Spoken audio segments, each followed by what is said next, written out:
This is the Liberty Jail, and it is in Clay County, Missouri. And recently, when I was in Missouri, I was able to visit it. This is a church historic site. They have done a reenactment of the jail, and you can see it. It's under a bit of a dome. They rush you through. It's quite a quick tour. They give you a very polished spiel about Joseph's time in this jail and how difficult it was. And the missionaries are not wrong. It is incredibly hard. This is much like a dungeon. You can see here the officers' quarters were upstairs, and downstairs is this kind of really terrible cramped place to live, and that's where the prisoners were kept. And you can see from the side that it's big wooden sleepers and then a stone outer with crushed rocks in between, which made it really difficult to escape, to get out of. Now, the presentation at the site is very polished. It is all about persecution. It's the idea that Joseph and others are being held for unrighteous, unlegal reasons, and that it just simply is not the case. They are in this jail because they are accused of treason, because they put forth forces against the Missouri State Militia, and they caused a lot of damage. They asserted the idea that they were superior to local Missourians and that they would fight to preserve their rights, but also they infringed on the rights of other people in the state. Yes, Governor Boggs issued an extermination order, but it was really an expulsion order. And the only reason he used extermination was because Sidney Rigdon had used that in his July 4th oration. Remember, this is the founding of the United States, and Sidney Rigdon, along with Joseph Smith, used this to suggest that they were in power and were subverting the government. This was incredibly treasonous, and that's why they were here. The reason the prisoners were in this particular jail, which was like a dungeon, was because they had tried to escape. When they were first brought down to Clay and Jackson counties, they were allowed to walk around Independence, Missouri, without any guard. They were just told to be back for supper. And so that's what they did. But then they tried to escape, in which case they were brought and put into this effective dungeon to stop them from being able to escape. The sides were open to the public, and they were able to talk to people and even visitors. And this is where they were passed an auger, and where they tried to drill through the wood and then the stone in order to escape, and that was thwarted. So things just got worse and worse for them as they tried to get out of their situation by evading the law. So was there persecution, and were they treated badly? The answer to that question is yes. But did they do things to deserve their bad treatment? Also yes. Now, Missouri was a very young state, and it was still coming to terms with law and order. But the idea of having a state rather than a territory was the idea that there was a process for law, that there were some things that had to be followed, and that there were some provisions for the prisoners. The prisoners did have access to legal advice. They had access to the courts. They were brought before the magistrates for consideration. And in fact, Sidney Rigdon, who represented himself, petitioned the court that his mental health and his physicality meant that he wasn't fit to stand trial, and that he would be not great in the situation, and the courts let him go. So when we talk about Missouri being this terrible place and the things that were happening to Joseph that were bad, yes, that did happen, but the courts were also interested in fairness, interested in the health of the prisoners, and they were interested in the rule of law being carried through. Liberty Jail is also just a short walk from the Clay County courthouse, and the Clay County people had offered the Saints refuge when they had fled Jackson County, Missouri, and crossed the Missouri River. The Clay County people had offered them refuge before they kind of asked to move on, and they moved on north to Caldwell County. But so the people of Clay County were generally favorable towards the Mormons, even after the Mormon-Missouri War. Joseph received a number of visitors here. People spoke to him kindly. Joseph even related in his letters that the public sentiment was for them. And so generally, Joseph talked about the Missouri people, particularly in Clay County, as people that he admired and that supported him. And it's important to note that Joseph was in this jail for quite a long period of time, but most of that time, the members of the church were still in Caldwell County and would come and visit and offer him solace. And it was only by February that most of the saints had then crossed into Quincy, Illinois, and were far away, and this required letters back and forth in order to keep Joseph apprised of what was going on. By the beginning of March, Sidney Rigdon had been released, and by the end of March, there were still emissaries coming back and forth from Quincy to inform Joseph of the plight of the saints as they had been rescued by the people of Quincy, and also asking for instruction, which brings us to Doctrine and Covenants section 121, 122, and 123, which are really around these letters that Joseph penned in order to give the saints in Illinois some direction about how to proceed. This is Alexander McCrae, and he is incarcerated with Joseph and others in Liberty Jail, and Alexander is the primary scribe for Joseph as he's dictating letters to go to the saints, now refugees in Quincy, Illinois. Doctrine and Covenants sections 121, 122, and 123 are excerpts taken from two letters dictated by Joseph on March the 20th, 1839, and March the 22nd, 1839. The people in the dungeon in Liberty Jail are Joseph Smith, Hiram his brother, Lyman White, Caleb Baldwin, and Alexander McCrae, who's going to be the scribe. Sidney Rigdon had been incarcerated with them, but he's been let go under habeas corpus because of his sickness and his mental health. Now, these sections in the Doctrine and Covenants are not revelations. They are excerpts from these two letters, and this is done by Orson Pratt later in 1876 to include in the 1876 Doctrine and Covenants, which Brigham Young is compiling, which becomes the basis for the Church of Jesus Christ of Latter-day Saints, the Utah branch, and their claim to authority. Joseph did not include these letters in his 1844 Doctrine and Covenants edition. And as we've talked about before, Joseph started to get less and less revelation from the church because it could be scrutinized. So lots of those later revelations are just sermons, which now Orson Pratt is compiling to give the last part of the Doctrine and Covenants some weight to suggest that Joseph is continuing with revelation, and this is affecting the church, particularly the Utah church, which takes the Nauvoo period and codifies it, where other branches of the Restoration don't.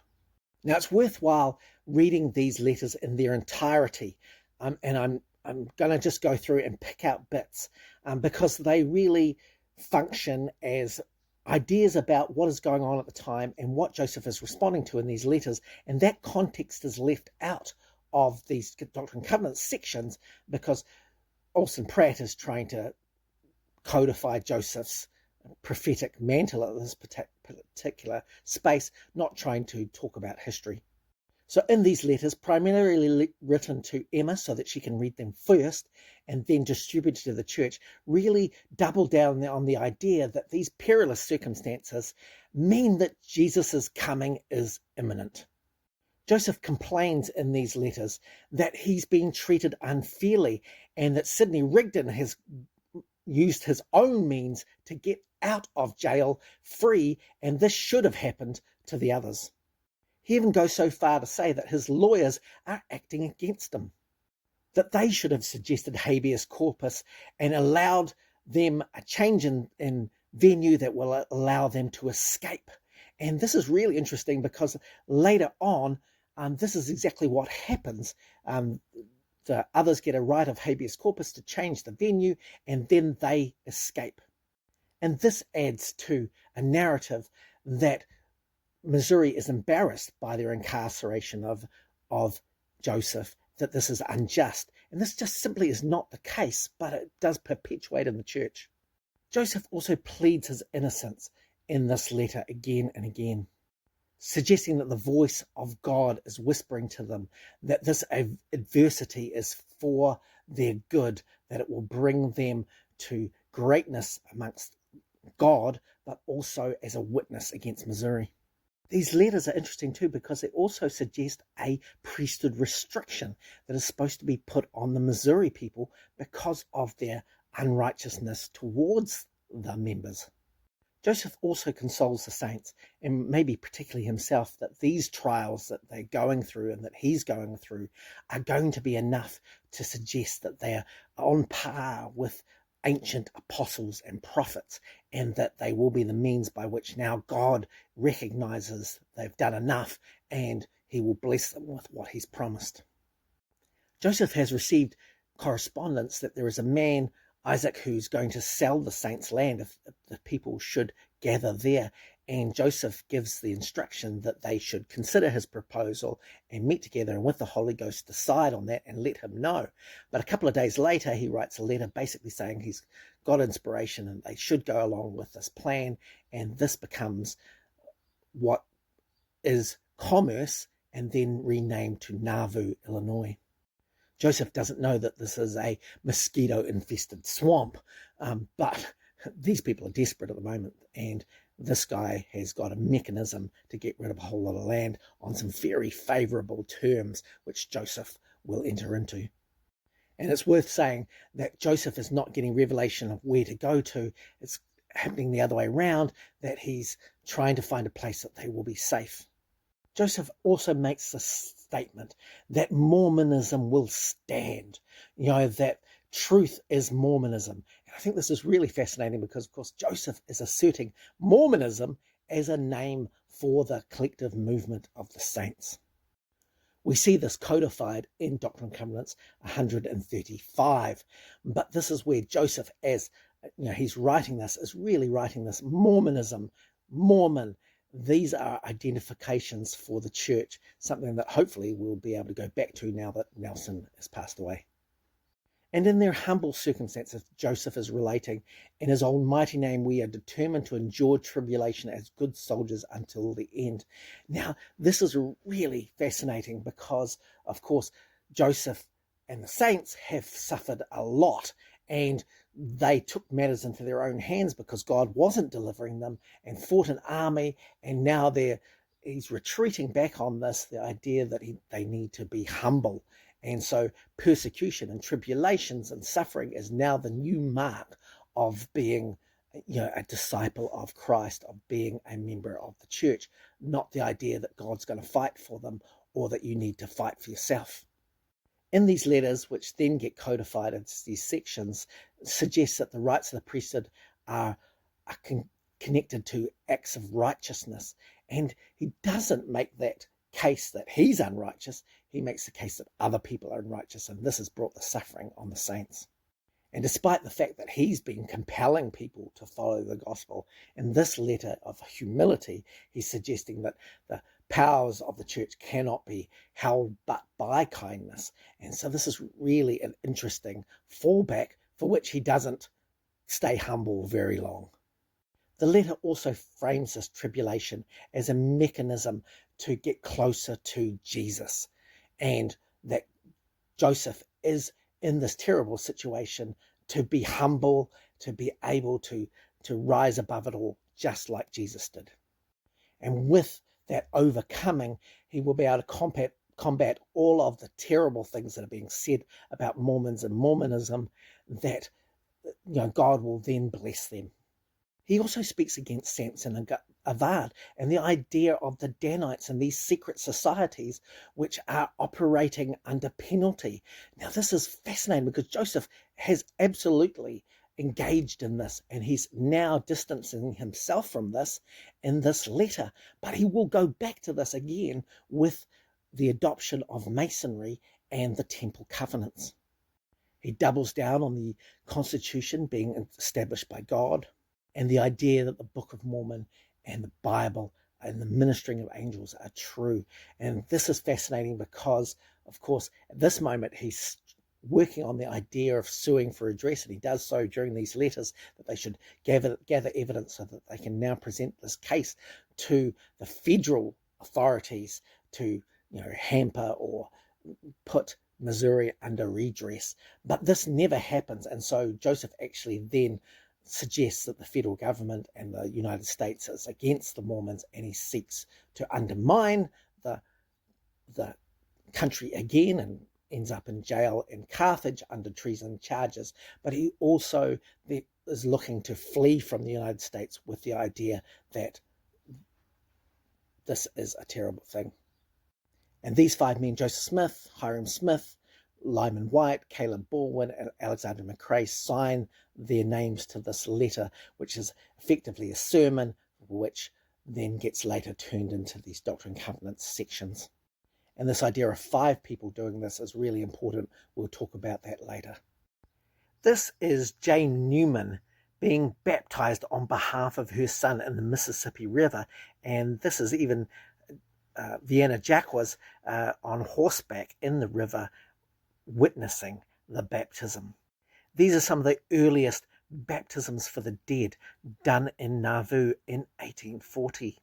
The next Doctrine and Covenants section skips right to January of 1841, and we need to talk about this particular point along the way that is pivotal to the Church of Jesus Christ of Latter-day Saints, and that is the understanding of baptisms for the dead.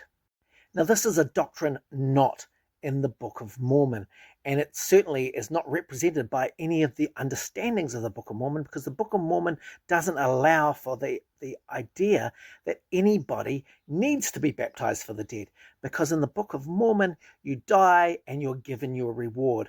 If you have been unrighteous, you go to hell. If you've been righteous, you go to heaven. And if you are innocent because you didn't know about the gospel, you also go to heaven. And this is reiterated by the revelation that Joseph had of his brother Alvin in the celestial kingdom, who had not yet been baptized, because he didn't need baptism because he was innocent, and so therefore he was still saved in the celestial kingdom. But in 1840, things were really bad. The saints had moved as refugees from their place in Quincy through onto this mosquito-infested swamp that was Commerce, that Joseph renamed to Nauvoo. The beleaguered saints were very sick. Lots of people died, including Joseph Smith Sr. And, they were weary from their march out of Missouri. They were homeless and living in the backs of wagons. Things were pretty tough. The mosquitoes carried the lurgy, malaria, which ended up killing lots of people. And so it was pretty desperate in this new place that the saints were supposed to settle. Add to that, the 12 had been sent to England, and they'd been having a lot of success there, but they knew about how bad things were for the saints.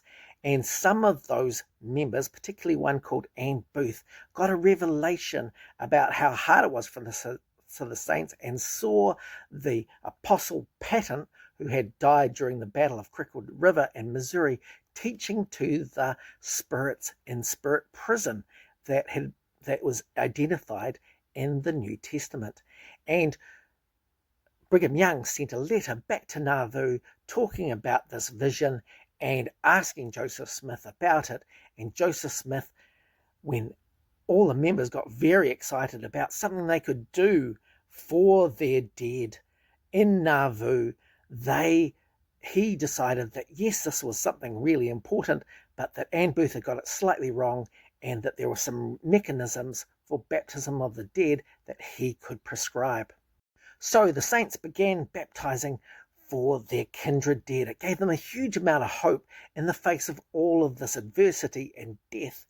Emma Smith got baptized for her father, who had recently died and was causing her some angst, and others got baptized on behalf of their loved ones too. Some of the requirements for baptism for the dead was that you had to know this person.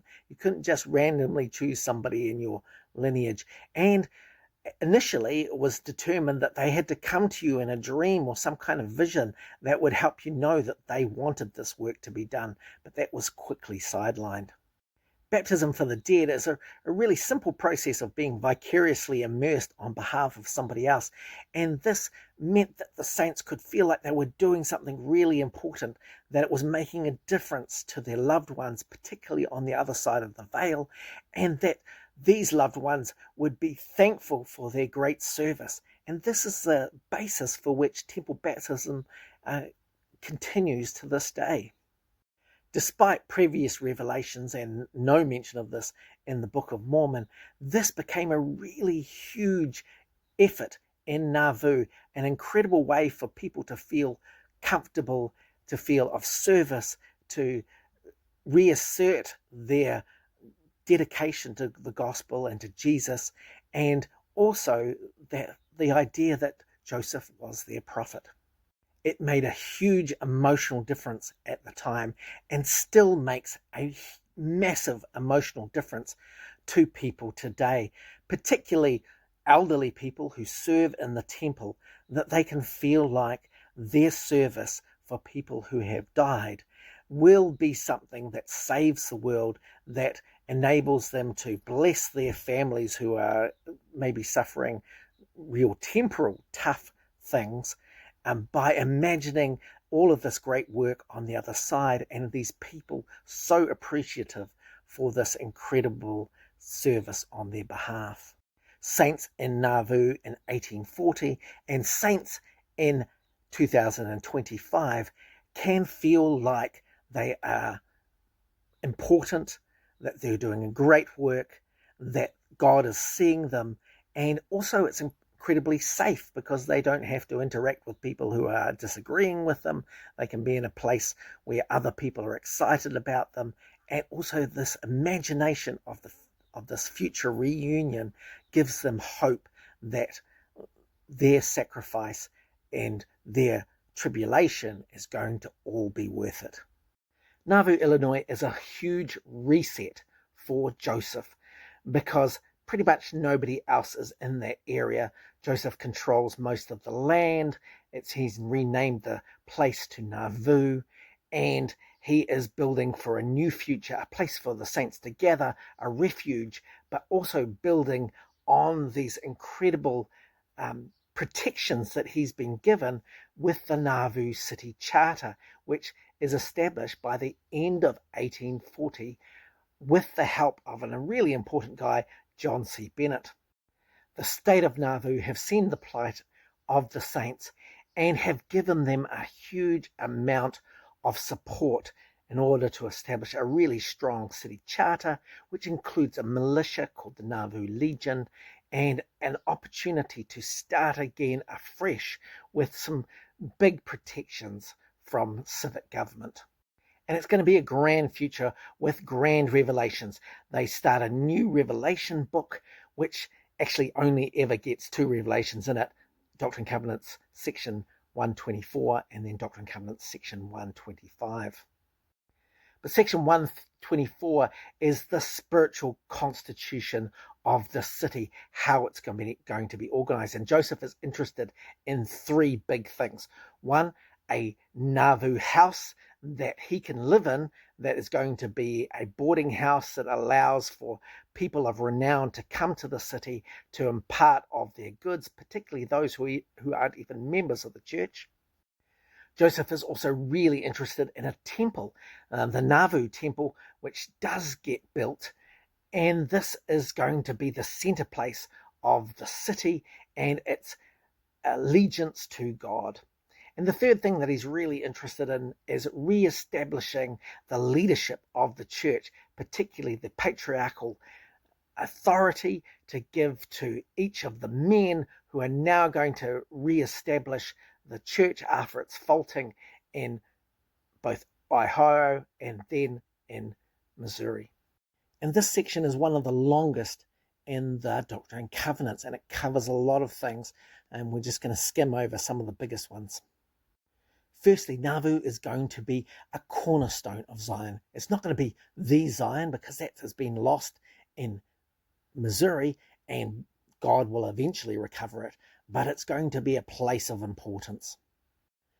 And this section is a proclamation to those kings and rulers to come and invest in this place that will be an important place of God. A threat is given to Missouri and also those who do not support this great land, because people who recognize God will establish Nauvoo as something special. Hiram is especially honored in this revelation, as is John C. Bennett, who goes on to be the first mayor and then falls from grace spectacularly. The revelation also calls out the Fosters and William Law. So God at this particular point doesn't know that these people are going to apostatize from the church and lead to Joseph Smith's own death. David Patton, Edward Partridge, and Joseph Smith Sr. are also honored by God to suggest that their sacrifice and their deaths are also something that is special and should be recognized. And one of the first orders of business is that a Nauvoo house should be built so that Joseph has a place to stay, but also where he travels, people of importance will be able to come. And really important, that a temple should be built, because a baptismal font and these baptisms which are being done in the Mississippi need to be done in a font in the temple. This ordinance belongs to this house. And this is a really big deal, because the saints are being threatened by God in this section, that if they don't build a house to the Lord, that their baptism, something that is giving them a huge amount of joy and comfort, that is not going to be acceptable by God, and in fact he's going to curse them instead. Which seems like a terrible thing, that God is going to curse the saints for not building a house when they have sacrificed everything, including their lives. It just seems like this is all about Joseph wanting to build a house, not about God. And the saints have every right not to be excited about a house of God, because they built one in Kirtland and that's been lost. They were told that they were going to build one in Missouri and that's now been lost. And Joseph is now saying again that the house of the Lord needs to be built. This seems to be more about Joseph's ego than about God's desire to have certain things done in a certain place. But there is some reprieve. They're told that they don't have to be under condemnation because they lost Missouri, that this was because of evil men and their enemies, and those people will be taken care of by God. And of course, this never happens. But the boarding house, the Nauvoo house, is really important that the saints build for Joseph. Joseph needs a place that is going to be for his posterity and give him generations. So instead of this immediacy of God coming and the second coming just around the corner, this is going to be a place of refuge for Joseph and his generations, a place of peace. And this Nauvoo house is going to be effectuated by building stock. And God lays out the ideas of shares in this house and the prices that need to be paid and who's going to have a business effect in this. This is God becoming a share broker. And this is something that the modern church, Utah Church, has taken to heart with a huge stock portfolio. Hiram Smith is elevated to patriarch of the church to take the place of his father, and William Law is put into the first presidency to replace Hiram. The rest of this section calls out these men and their positions. Joseph as presiding elder, with Sidney Rigdon and William Law as his counselors, as oracles for the whole church, Brigham Young as president of the 12, Don Carlos Smith as a president over the quorum of the high priests, and Samuel Harrison Smith is part of the presiding bishopric. So lots of these Smith men, particularly the brothers, given positions in the highest orders of the church, and a rearranging of all of these offices of the church with people that Joseph now is entrusting, but also wants to be loyal to him. There are dozens of men called out in this particular section, not a single woman, and this is really telling. And this is basically the reorganization of the church in Nauvoo so that Joseph knows who everybody is. It's spelled out in scripture, even though many of these people go on to apostatize from the church. God does not seem to know this. It's really important that the Nauvoo house be built, and this never happens. It doesn't get completed in Joseph's life. In fact, they end up building a Nauvoo mansion for Joseph, which also doubles as a boarding house instead of the Nauvoo house, because that never gets done, even despite Joseph reiterating this command. The temple gets built, but never completed in Joseph Smith's lifetime. It causes huge amounts of debt for the church, just like it did in Ohio, and many of those ordinances get expanded upon actually before the temple is even created in 1842 with the endowment ceremony. So one of the great limitations of this section is that God doesn't seem to know what is going to happen. He doesn't allow for it in any of these verses, and what does happen is quite different than what is spelled out in this section.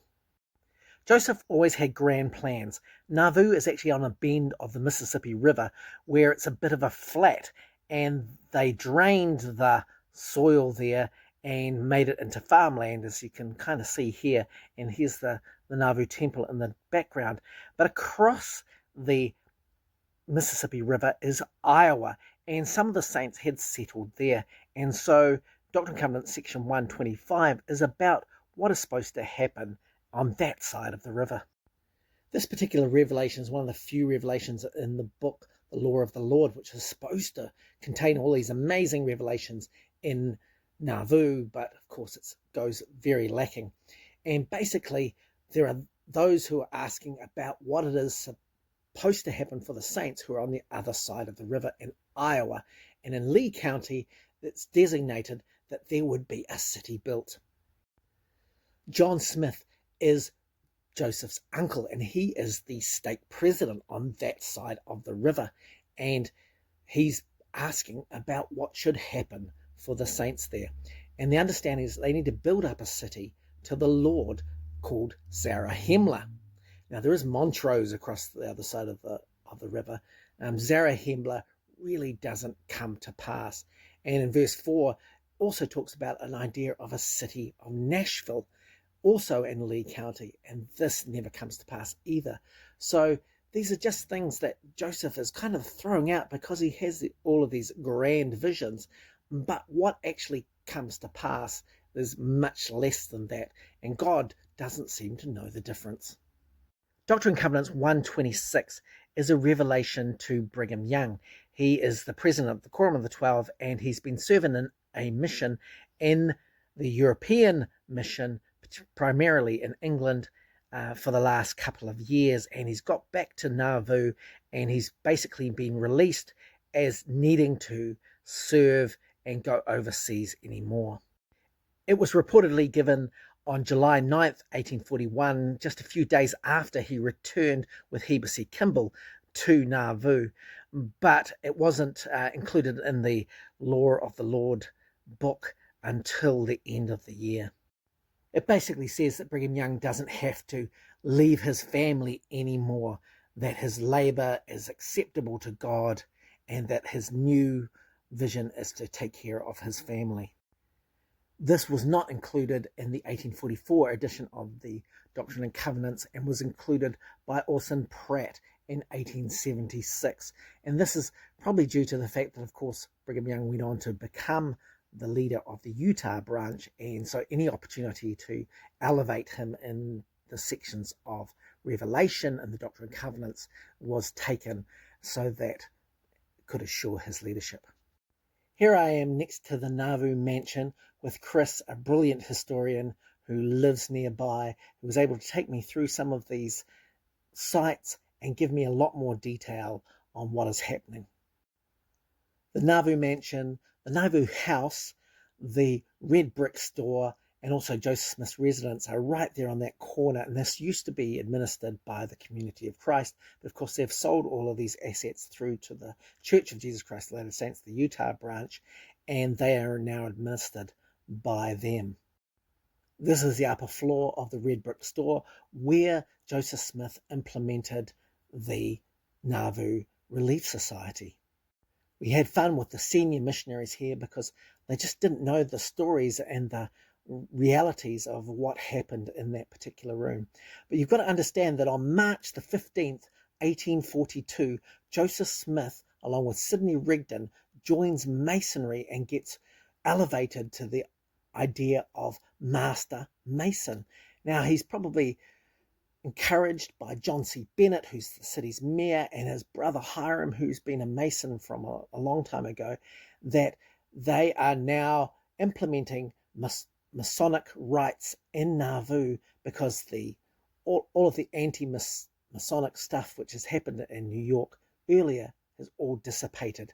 And now Mason lodges are just springing up all over the place, and this becomes a big part of Nauvoo society. Most people do not realize that Joseph Smith joined Masonry and became a full-fledged Mason the whole of the rest of his life.